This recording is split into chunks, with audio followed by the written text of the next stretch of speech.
Assalamualaikum warahmatullahi wabarakatuh. Waalaikumsalam warahmatullahi wabarakatuh.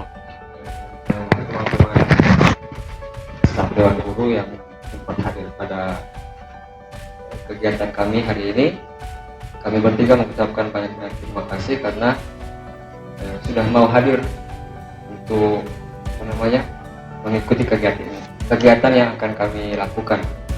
Pertama-tama sebagai umat yang beragama, marilah kita memanjatkan puja dan syukur kita kehadirat Allah Subhanahu wa taala, Tuhan yang Maha Kuasa, karena berkat rahmat-Nya yang berupa kesehatan dan kesempatan sehingga hari ini kita masih bisa hadir untuk bersama-sama melakukan tugas rutinitas kita. Tak lupa pula salawat dan salam diaturkan kehadirat Nabiullah Muhammad SAW, karena beliau telah membawa kita dari alam kegelapan ke alam yang terang benderang seperti sekarang ini. Kegiatan hari ini yaitu diseminasi budaya positif untuk sekolah kita, dan kegiatan ini akan kami bawakan secara panel, maksudnya secara bergiliran. Jadi nanti sebentar teman-teman kami bertiga akan bergantian untuk membawa materi tentang pemahaman kami mengenai budaya positif yang sudah kami dapatkan dalam pendidikan guru penggerak. Untuk mempersingkat waktu, saya persilakan kepada panelis pertama, yaitu Pak Mufti Aji SPD, untuk membawakan materinya.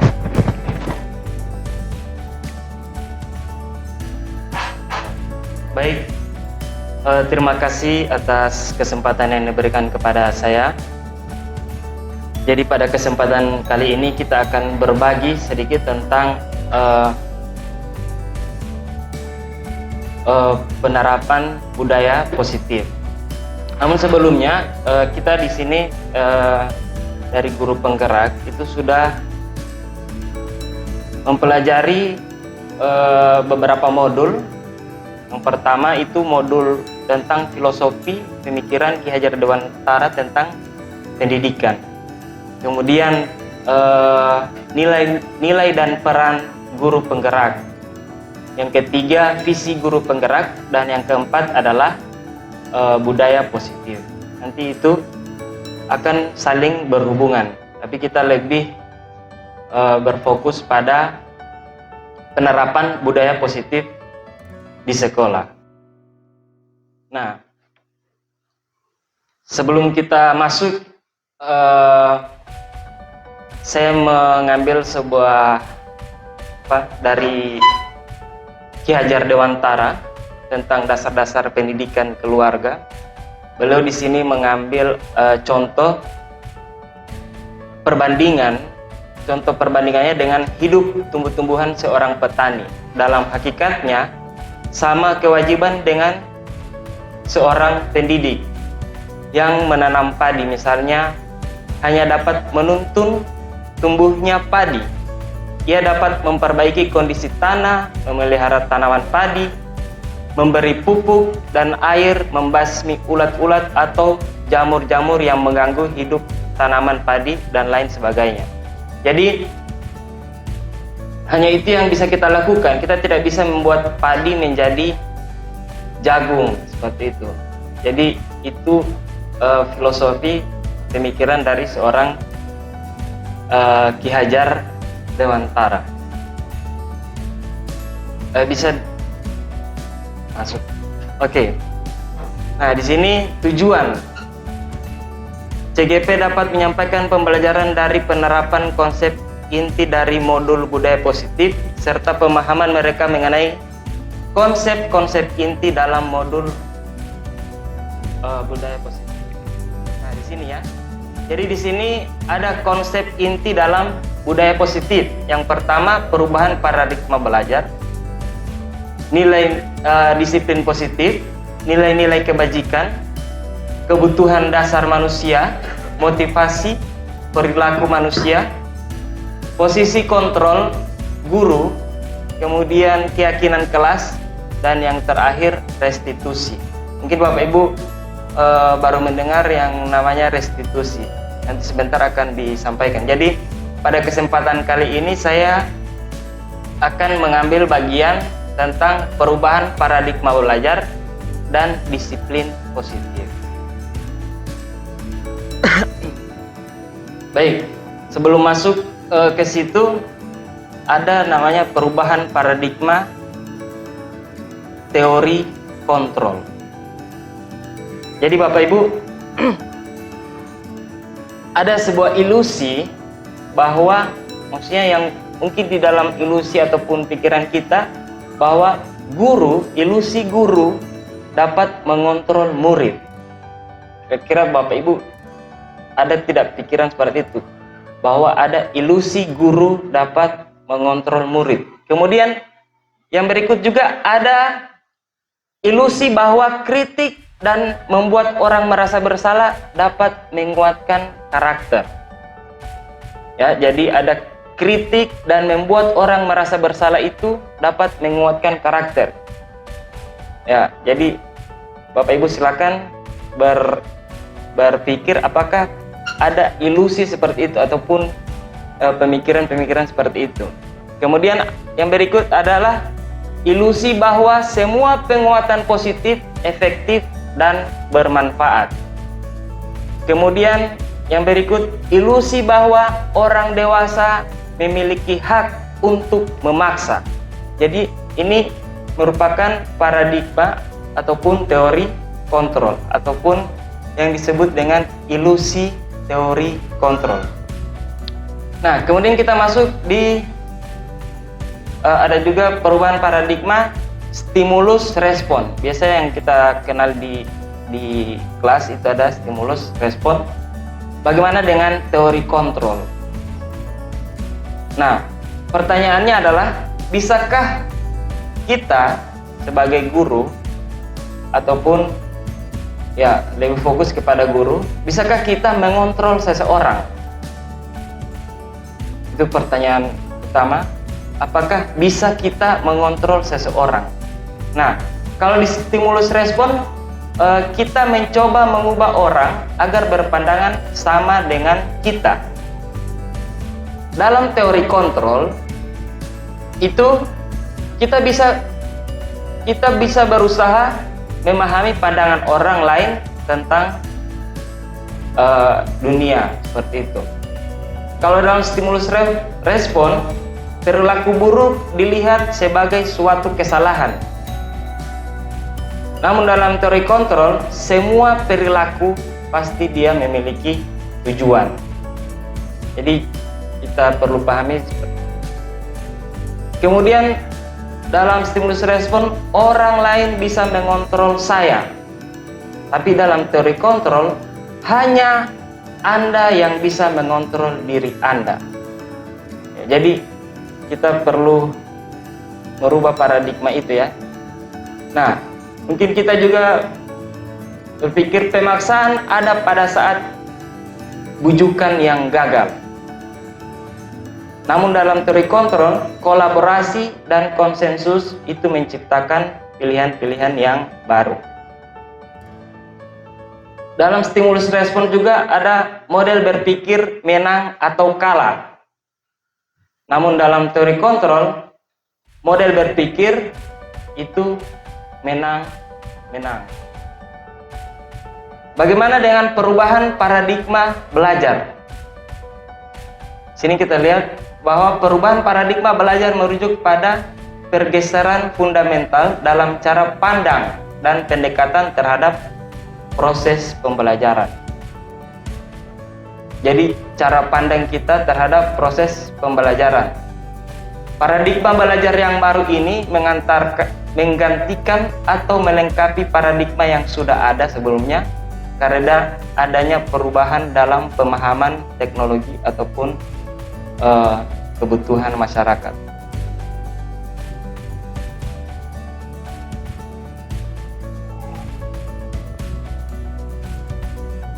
Nah, di sini juga nanti ada namanya perubahan yang disebut dengan berdiferensiasi dalam pembelajarannya.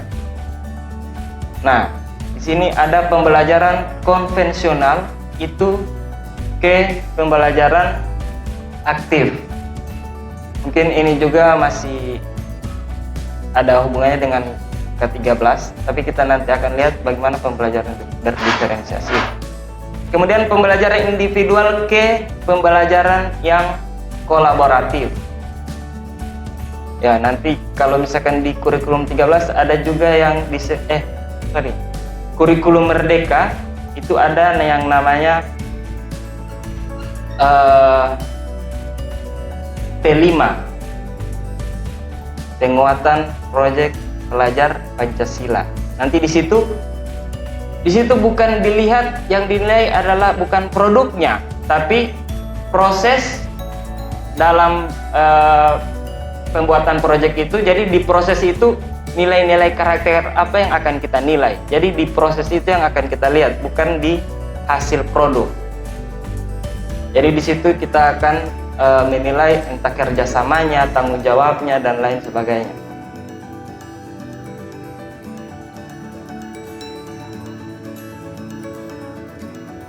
Ya, ini juga berhubungan ya dengan tadi ya, pembelajaran berbasis pencapaian ke pembelajaran yang berbasis keterampilan.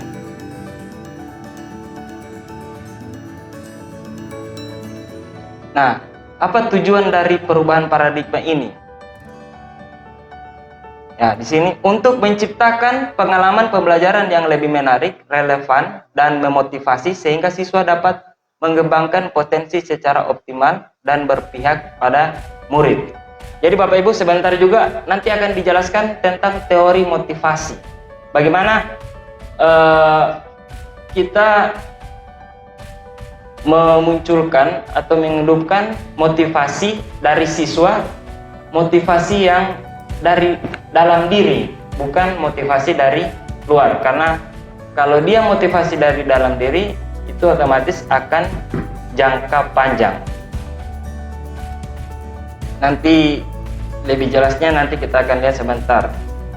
Ada motivasi eksternal, kemudian motivasi internal. Mungkin bisa saya singgung sedikit. Kalau motivasi eksternal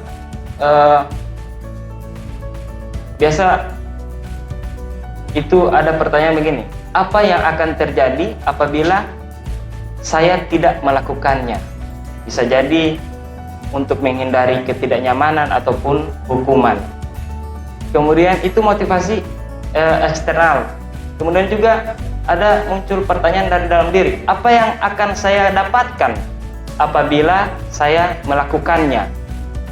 Nah, ini juga merupakan motivasi dari eksternal, yaitu untuk mendapatkan imbalan ataupun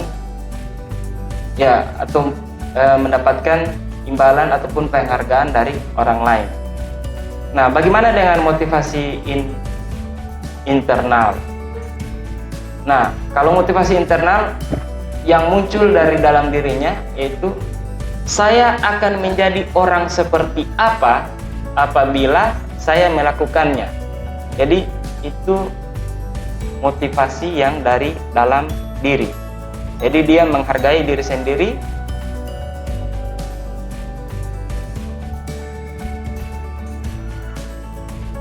Ya, jadi seperti itu ya, sedikit tentang paradigma ataupun perubahan paradigma tentang teori kontrol dan perubahan paradigma belajar. Nah, kemudian kita masuk tentang disiplin positif. Kira-kira apa yang Bapak Ibu pikirkan tentang kata disiplin? Mungkin Bapak Ibu berpikir disiplin itu apa? Ada yang bisa kasih tanggapan? Apa itu disiplin? Mungkin Bapak Ibu berpikir disiplin itu apa? Bisa? Di kata disiplin, kira-kira maksudnya yang muncul di benak Bapak Ibu, disiplin itu apa?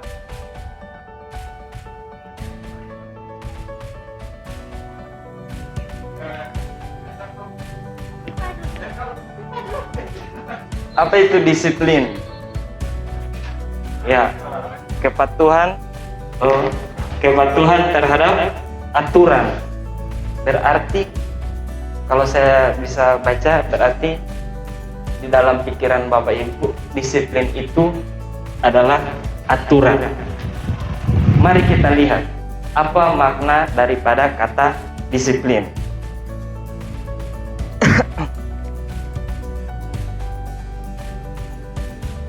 Ya, sebelum kita masuk ke disiplin positif ya, apa makna dari kata disiplin? Jadi disiplin itu berasal dari bahasa Latin. Bahasa Latinnya itu disiplin itu disciplina, yang artinya belajar. Jadi ini juga perlu yang perubahan paradigma yang perlu Bapak Ibu pahami, bahwa disiplin itu bukan sebuah aturan. Kalau aturan itu mungkin karena saking banyaknya aturan maka banyak juga yang melanggar. Tapi kita harus pahami bahwa kata disiplin itu artinya adalah belajar. Jadi makna asal dari kata disiplin itu berkonotasi dengan disiplin diri. Nah, disiplin diri membuat orang menggali potensinya menuju sebuah tujuan atau apa yang dia hargai. Namun dalam budaya kita, makna kata disiplin itu telah berubah menjadi sesuatu yang dilakukan seseorang pada orang lain untuk mendapatkan kepatuhan, seperti yang disampaikan oleh Ibu Yanti tadi ya. Jadi kecenderungan umum adalah menghubungkan kata disiplin dengan aturan ataupun ketidaknyamanan, bukan dengan apa yang kita hargai ataupun pencapaian suatu tujuan yang mulia. Jadi kalau kita bisa pahami bahwa disiplin itu sebenarnya adalah belajar. Ya, terima kasih Pak.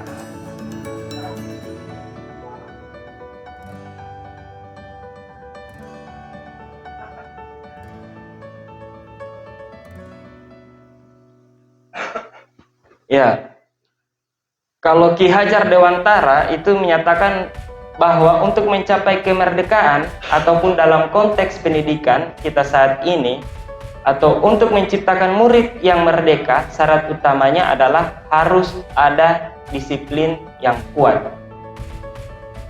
Harus ada disiplin yang kuat, bukan aturan. Karena maksudnya disiplin yang dimaksud ini adalah disiplin diri yang memiliki motivasi internal. Ya, jadi perlu digarisbawahi, disiplin diri yang memiliki motivasi internal. Nanti kita lihat sebentar apa itu motivasi internal. Tadi saya sudah singgung sedikit. Jika kita tidak memiliki motivasi internal, maka kita akan memerlukan pihak lain untuk mendisiplinkan kita, atau motivasi eksternal, karena berasal dari luar, bukan dalam diri kita sendiri.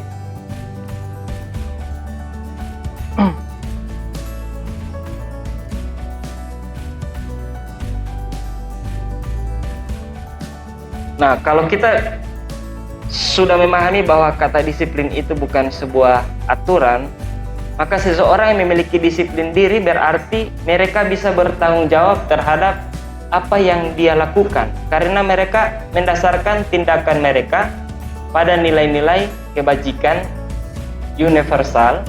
Sebagai pendidik, tentu tujuan kita untuk menciptakan anak-anak yang memiliki disiplin diri tadi, sehingga mereka bisa berperilaku dengan mengacu pada nilai-nilai kebajikan universal. Nanti sebentar juga akan dijelaskan apa itu nilai-nilai kebajikan universal, yang salah satunya nilai-nilai kebajikan universal itu ada tertuang dalam profil pelajar Pancasila yang ada 6 itu ya, bergotong beriman, kemudian ada bergotong royong, mandiri, kreatif. Ada 6 poin itu di dalam profil pelajar Pancasila yang merupakan salah satu tujuan daripada pendidikan kita.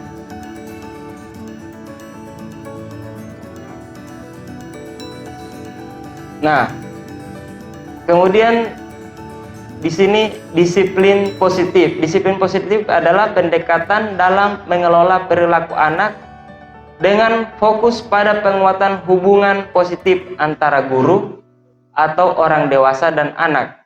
Pendekatan ini lebih berorientasi pada pembelajaran dan pengajaran daripada hukuman.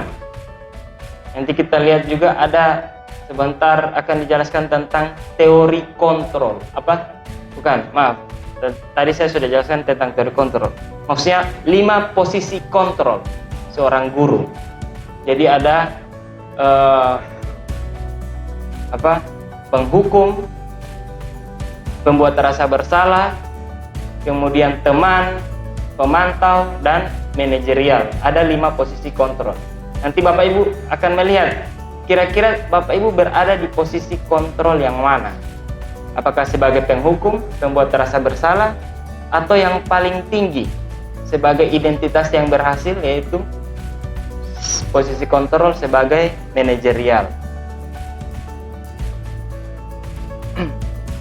Kemudian di sini yaitu bertujuan untuk membantu anak mengembangkan keterampilan sosial, emosional, dan kognitif secara positif. Nah, ini tujuan dari disiplin positif, membantu anak memahami dan mengontrol perilaku mereka dengan cara yang positif dan konstruktif.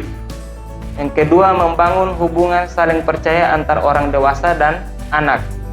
Yang ketiga, mengajarkan keterampilan penyelesaian masalah dan konflik yang sehat, mengembangkan rasa tanggung jawab, empati, dan kemandirian pada anak.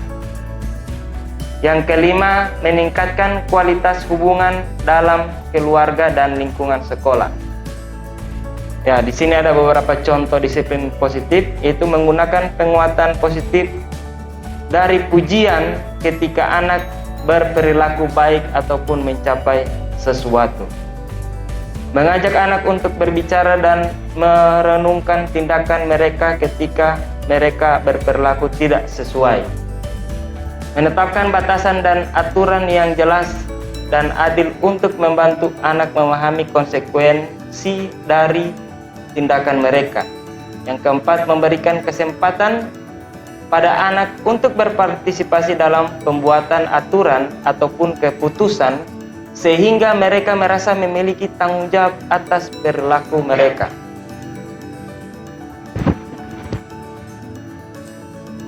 Ya, jadi nanti itu sebentar juga akan dijelaskan mengenai pembuatan aturan ataupun keputusan di dalam keyakinan kelas. Nah, di sini ya. Ada disiplin positif itu meliputi kesadaran tentang kebutuhan dasar manusia. Penguatan positif mengejarkan keterampilan sosial, restitusi dan tanggung jawab. Nanti sebentar juga ini akan lebih jelasnya akan dijelaskan oleh Bapak CGP yang hebat. Oke. Ya. Di sini dalam disiplin positif, pendekatan tradisional yang menggunakan hukuman ataupun ancaman untuk mengandalkan perilaku siswa telah digantikan dengan pendekatan yang lebih baik, yaitu menggunakan konsekuensi yang berfokus pada pembelajaran dan pertumbuhan siswa. Jadi karena mereka yang membuat, jadi mereka tahu kalau mereka lakukan konsekuensinya apa. Seperti itu.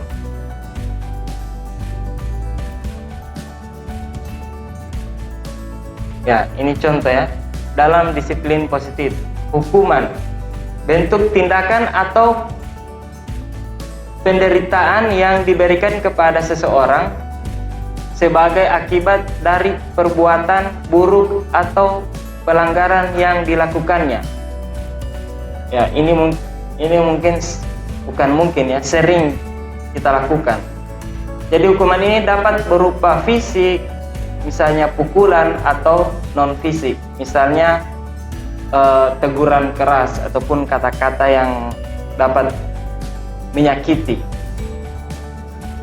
Kemudian ada yang namanya ancaman, janji atau pernyataan mengenai tindakan yang akan diambil jika seseorang melakukan perilaku yang tidak diinginkan.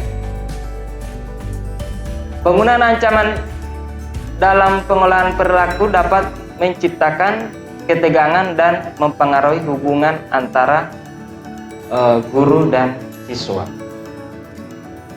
Nah, ini yang fokus kita ke konsekuensi, tindakan yang memiliki konsekuensi dan mereka dapat belajar dari pengalaman tersebut. Jadi mereka akan mengetahui ketika berbuat ini konsekuensinya seperti ini.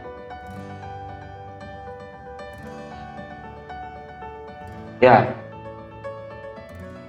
Jadi sampai di situ dulu ya tentang pembahasan saya mengenai perubahan paradigma dan perubahan paradigma belajar dan disiplin positif. Selanjutnya, untuk materi selanjutnya akan dibawakan atau disampaikan oleh Bapak Abdul Muiz. Terima kasih atas perhatiannya. Assalamualaikum warahmatullahi wabarakatuh.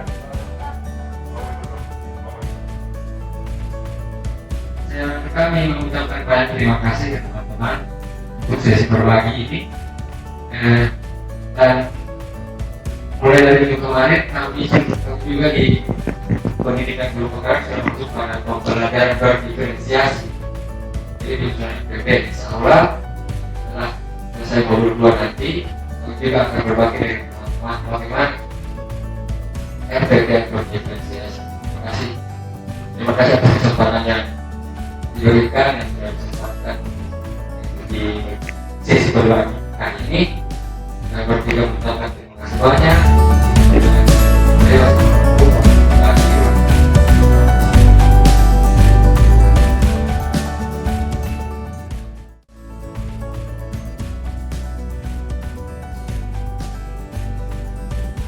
Assalamualaikum warahmatullahi wabarakatuh. Waalaikumsalam warahmatullahi wabarakatuh. Selamat pagi. Pagi. Bagaimana kabar? Alhamdulillah.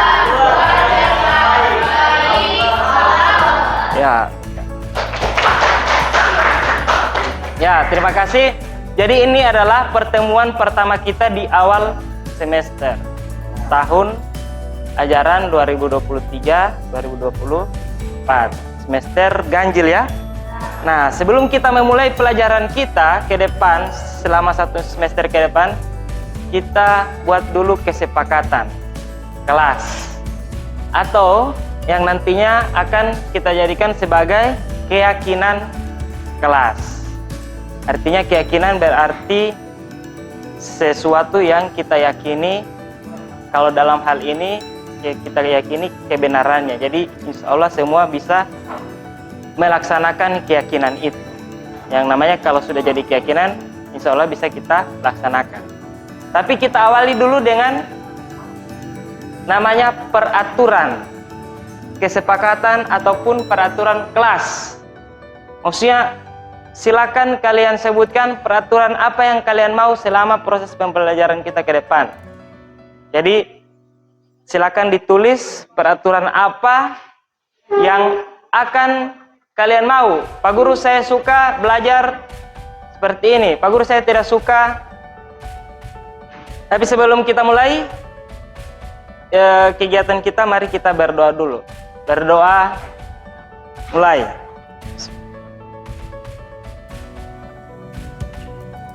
Selesai. Ya, jadi kalian di sini tulis peraturan apa yang kalian inginkan selama proses pembelajaran kita di kelas selama satu semester ke depan. Kalian tulis kalian ingin belajar seperti apa atau peraturan apa yang kalian inginkan atau yang kalian tidak inginkan. Silakan ditulis. Kalian kan pasti suka kelas yang nyaman, kelas yang tenang, kelas yang pokoknya belajar itu kalian merasa nyaman, merasa rileks, tidak tertekan, pokoknya semua. Jadi silakan disampaikan melalui kertas tadi. Kalau sudah, kalian tempel di sini ya. Kita tempel dulu di sini peraturan kelas ataupun kemudian nanti kita akan sepakati peraturan-peraturan yang telah kita buat.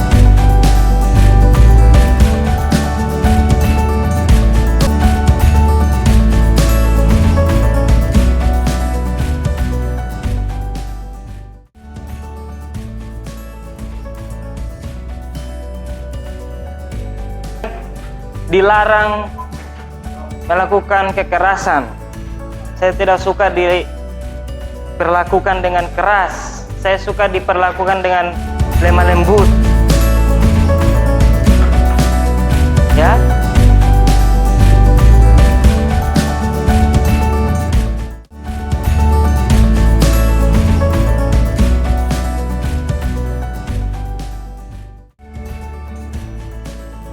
Ya, jadi kita baca dulu ya.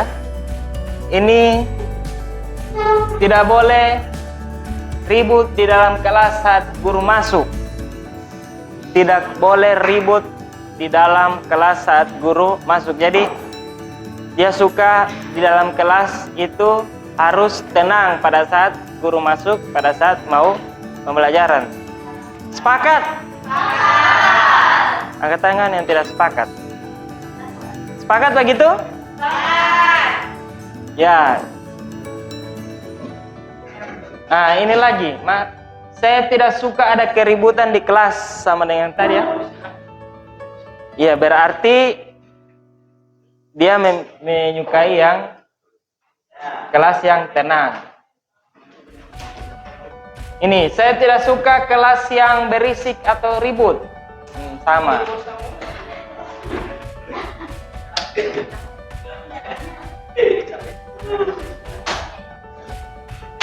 Nah, ini ada tambahan.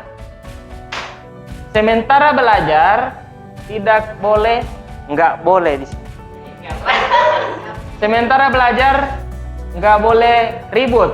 atau nggak boleh membawa makanan dan minuman. Berarti di saat belajar usahakan sepakat seperti itu. Jadi saat belajar tidak ada yang makan ataupun minum. Jadi manfaatkan waktu sebelum masuk kelas atau waktu istirahat, manfaatkan untuk makan dan minum. Nah, ini banyak ini. Yang saya suka ketika jam pelajaran berlangsung, yang pertama, belajar tepat waktu. Nah, tapi tidak disebutkan ini. Berarti belajar tepat waktu baik kita sebagai siswa maupun saya sebagai guru. Jadi tepat waktu. Keluar pas jam istirahat atau jam pelajaran selesai. Nah, jadi pas jam istirahat atau jam pelajaran selesai, kita harus akhir ya. Lebih baik 5 menit sebelum itu. Kemudian saat belajar kelas bersih. Nah, ini juga penting. Sepakat tidak? Suka belajar di kelas ada kotor-kotor? Yang saya tidak suka, makan dan minum di kelas. Ya, biasa Allah mengganggu. Sementara belajar, baru puru Allah kadang so agak keroncongan, baru bisa sementara makan. Mengganggu konsentrasi. Ya. Tidak menjaga kebersihan. Ya. Yang tadi ya. Berarti suka kelas yang bersih. Oke. Jadi kalau kita ambil beberapa kesimpulan, yang pertama apa? Kelas yang nyaman. 2, kelas yang bersih. Apa lagi? Atau kelas yang tenang. 4, tepat waktu. Apa lagi? Nyaman.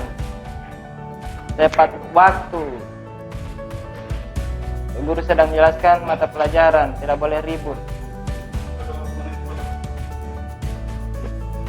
Oke, jadi dari peraturan-peraturan ini kita akan buat dalam sebuah keyakinan kelas. Keyakinan kelas itu artinya sesuatu yang sudah disepakati bukan cuma di kelas ini, tapi secara umum itu disepakati bersama.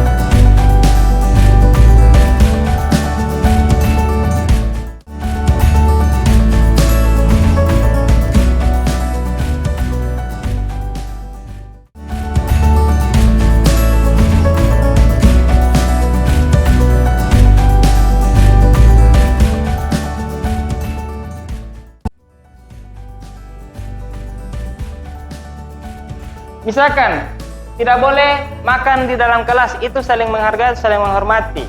Itu contoh. Atau mengembalikan mengembalikan buku ataupun pulpen yang dipinjam. Itu apa? Menghargai, menghormati, atau bertanggung jawab. Ya, jadi silakan tulis berarti bertanggung jawab.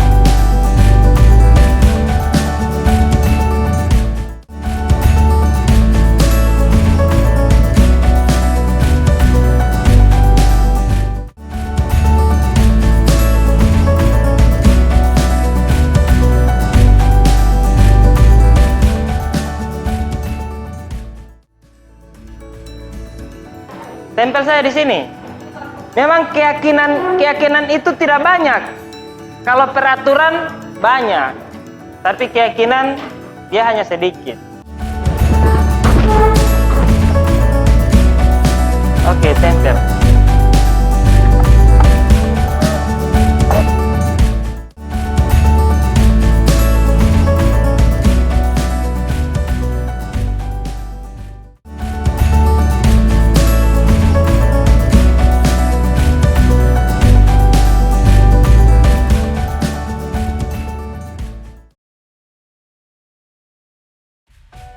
Jadi ada 4 keyakinan yang kita sepakati bersama ya.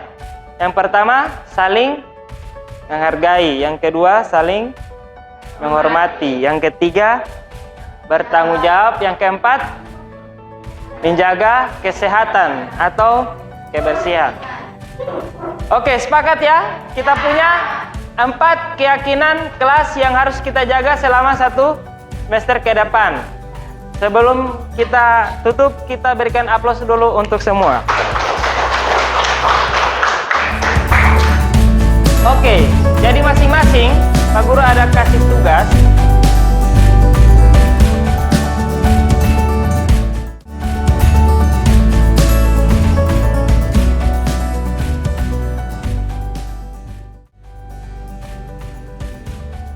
Selama kegiatan proses pembelajaran 1 minggu ataupun 2 minggu ke depan, baru ini Pak Guru kumpul. Contohnya begini, kita ada keyakinan kelas ada 4 ya. Misalkan tadi bertanggung jawab. Bertanggung jawab. Jadi kita tulis di sini, bertanggung jawab itu tampak seperti apa. Jadi kita akan lihat selama 2 minggu ke depan. Contoh, mengembalikan pulpen yang telah dipinjam, mengembalikan pulpen atau buku yang telah dipinjam. Itu berarti tampak seperti itu ya.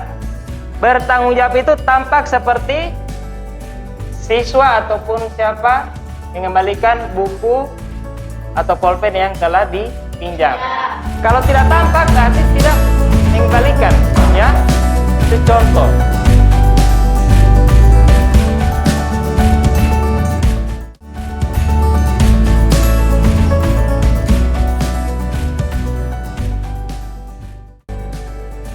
Nanti akan terlihat di situ bertanggung jawab itu tampak seperti apa. Kalau tidak tampak seperti apa.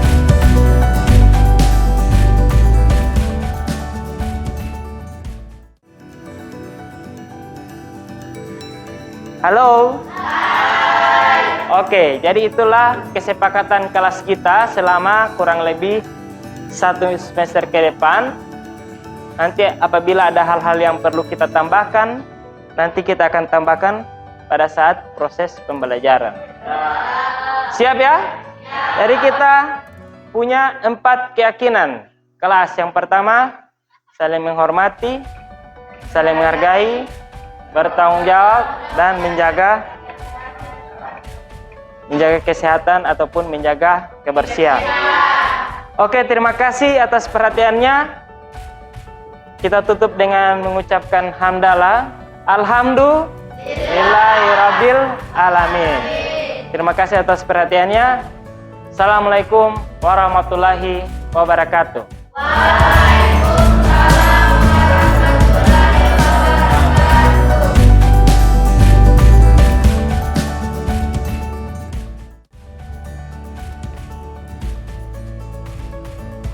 Assalamualaikum.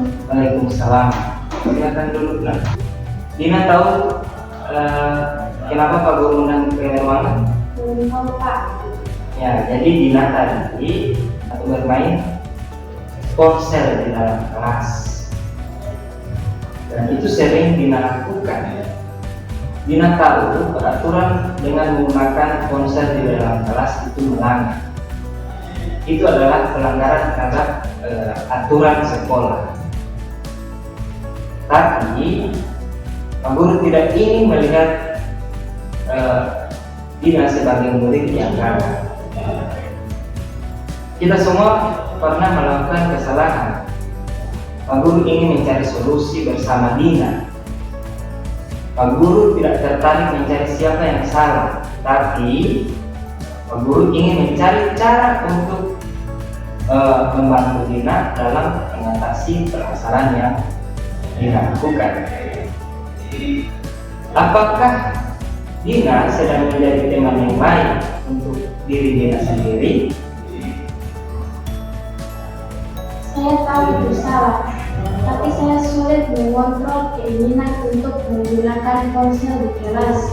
Baik Dina, saya mengerti bahwa Dina kesulitan mengontrol keinginan untuk menggunakan ponsel di dalam kelas. Tetapi, mari kita berhenti sejenak dan mencoba menenangkan diri. Hendaknya Dina sudah melakukan atau menyadari kesalahan Dina. Jadi silakan tenangkan dulu pikiran, tenangkan dulu hati sejenak, tarik nafas biar lebih tenang. Oke, bagaimana? Alhamdulillah saya merasa lebih tenang. Ya, baik. Jadi Dina, saya ingin Dina tahu bahwa setiap tindakan yang kita lakukan pasti memiliki alasan mengapa melakukan suatu tindakan tersebut.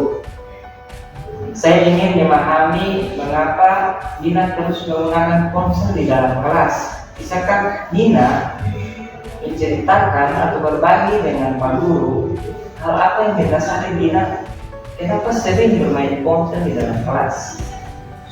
Saya merasa bosan dan kurang tertarik dengan pelajaran yang sedang berlangsung. Ponsel membuat saya terhibur dan memberikan keasikan. Ya, baik. Terima kasih Dina sudah menyampaikan atau berbagi. Jadi Dina, saya mengerti, Pak Guru mengerti bahwa Dina merasa bosan dan kurang tertarik dengan pelajaran di dalam kelas. Tapi, apakah Dina tahu bahwa ada cara-cara yang lain yang bisa membuat pelajaran menjadi lebih menarik tanpa harus menggunakan ponsel? Mari kita cari solusi bersama untuk mengatasi hal tersebut. Jadi Dina, bisa kita cari solusi bersama agar Dina tidak lagi menggunakan ponsel di dalam kelas. Oke, jadi Dina sebagai sekolah pasti kita memiliki nilai-nilai yang kita junjung. Salah satunya adalah kedisiplinan dan fokus dalam pembelajaran. Apa yang Dina inginkan sebagai murid dalam lingkungan belajar ini? Apakah Dina inginkan untuk diri Dina sendiri? Saya ingin menjadi murid yang lebih fokus dan memiliki kebiasaan belajar yang baik. Saya ingin mencapai hasil yang lebih baik dalam pelajaran. Nah,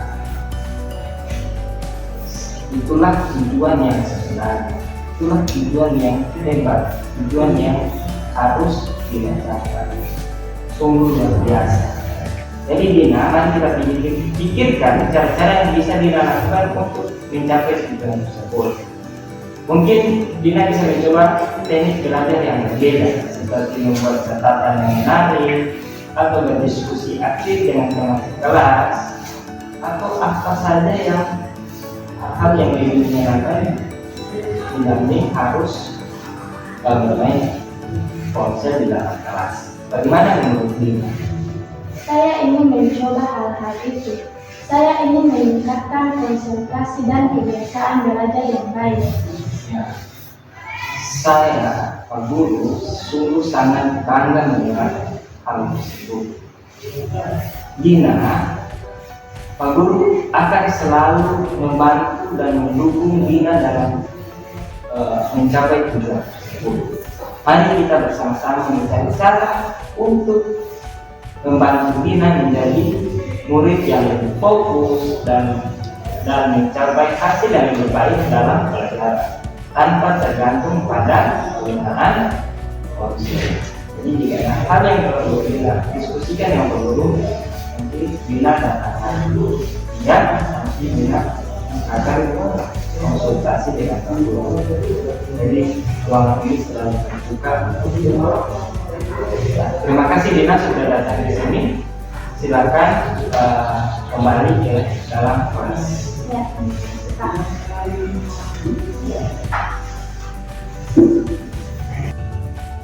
Setelah melaksanakan praktik segitiga restitusi, saya merasa lega dan termotivasi untuk berubah. Guru mendengarkan alasan dibalik penggunaan ponsel saya di kelas tanpa menghakimi. Itu membuat saya merasa dipahami dan didorong untuk mencari solusi yang lebih baik. Melalui percakapan itu, saya menyadari gangguan yang ditimbulkan oleh penggunaan ponsel di kelas dan dampak negatifnya pada pembelajaran. Saya merasa termotivasi untuk lebih fokus, menghormati aturan sekolah, dan aktif dalam proses pembelajaran. Saya ingin mencapai hasil yang lebih baik dalam studi saya dan menciptakan lingkungan belajar yang lebih produktif.